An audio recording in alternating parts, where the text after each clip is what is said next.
अपना YouTube channel में खुश आमदीद दोस्तों। ਤੁਹਾਨੂੰ ਅੱਜ छोटे गाजी की परफॉर्मेंस विखालते हैं 48 फाड़ा बशीर वाले के रूटर से।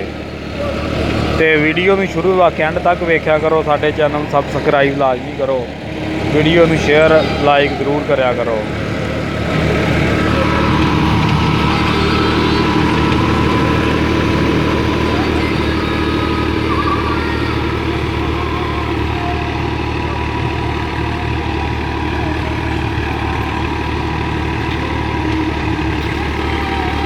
भाई जी 48 फाड़ा रूटर आ फुल साइज बशीर वालियां दा।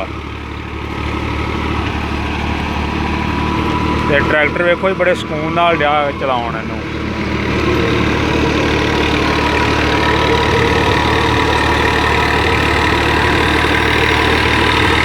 गाजी ट्रैक्टर आ